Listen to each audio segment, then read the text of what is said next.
অজপাড়ার নিভৃত পল্লীতে টিনের ছাউনির নিচে ঘুরছে বিশাল মেশিন। গোবর আর হাঁস মুরগির বিষটা বিশেষ প্রক্রিয়ায় রিফাইনিং করে দিচ্ছে সেই মেশিনটি। সেখানে কাজ করছে খেটে খাওয়া সাধারণ মানুষ, যাদের কোনো প্রশিক্ষণ নেই কোনো প্রাতিষ্ঠানিক শিক্ষাও, কিন্তু সাধারণ এই মানুষগুলোই করছে অসাধারণ এক কাজ।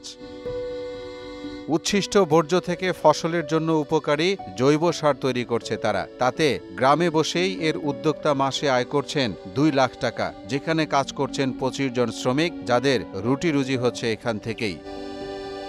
বিশাল ছাউনির নিচে এভাবেই স্তূপ করে রাখা আছে টনকে টন গোবর, হাঁস মুরগির বিষটা, পয়ঃবর্জ্য, জুট মিলের বর্জ্য, লিটার জাতীয় উচ্ছিষ্ট বর্জ্য, যেগুলো দেশের বিভিন্ন এলাকা ও কারখানা থেকে সংগ্রহ করে রাখা হয় এখানে। প্রতি 5 টন বর্জ্যে 1 কেজি ট্রাইকোড্রামা দিয়ে 40-45 দিন স্তূপ করা হয় প্রথমে, যেখান থেকে প্রতি মাসে উৎপাদিত হয় 300 মেট্রিক টন জৈব সার।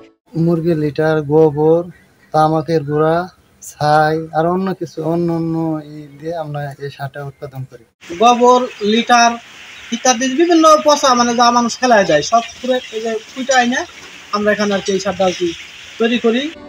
স্থানীয় কৃষকদের চাহিদা মিটিয়েও একটি বেসরকারি কোম্পানিকে জৈব সার সরবরাহ করা হচ্ছে। এছাড়াও যাচ্ছে দেশের বিভিন্ন জেলায়। শহর ছেড়ে একেবারে গ্রামে এমন কর্মযজ্ঞ দেখে সন্তুষ্ট স্থানীয় বাসিন্দারা। এই সার বুনে যে ফসলগুলো করি আমরা, ওই ফসলগুলো খুব হাঁটি মজবুত হয়। এই কারণে গাছগুলো খুব সতেজ হয়, নষ্ট হয় না। পোকামাকড় একটু কম ধরে, ওই কীটনাশকগুলো একটু কম ব্যবহার করলেও ভালো ফসল দেয়। আর এ ধরনের ট্রাইকো কম্পোস্ট ব্যবহারে কৃষকেরা বেশি লাভবান হবে, বৃদ্ধি পাবে ফসলের গুণগত মান, বললেন এ কৃষি কর্মকর্তা। ট্রাইকো কম্পোস্টে ব্যাকটেরিয়া নাশক একটা উপাদান থাকে। তার একটা স্যাম্পল নমুনা পাঠানো হয়েছে পরীক্ষার জন্য, এবং যে ওইখানে যে বিনির্দেশটা পাওয়া গেল, এটা আমাদের ফরিদপুর জেলার উৎস ফরিদপুর জেলা। এইভাবে যদি উনি এটাকে বাজারজাত করতে পারে, তাহলে আমাদের কৃষকদের মধ্যে আস্থা ভালো থাকবে। ফরিদপুর জেলা সদরের অম্বিকাপুর ইউনিয়নের দিরাজতুল্লাহ মাতুব্বরের ডাঙ্গি এলাকায় প্রায় 1 একর জায়গা জুড়ে DRK এগ্রো নামে জৈব সার উৎপাদনের এ কারখানাটি গড়ে তুলেছেন আব্দুল কাইয়ুম খান। 2021 সালে স্বল্প পরিসরে শুরু করে মাত্র 4 বছরে পেয়েছেন সফলতা। বললেন, মাটি ও মানুষের সুস্থতার জন্য তার এ উদ্যোগ। মানুষ যা ফেলে দেন তিনি তা কাজে লাগান। আমি বিভিন্ন ফ্যাক্টরির যা ফেলে দেয়, মানুষ যা ফেলে দেয়, তাই আমি কাজে লাগাই।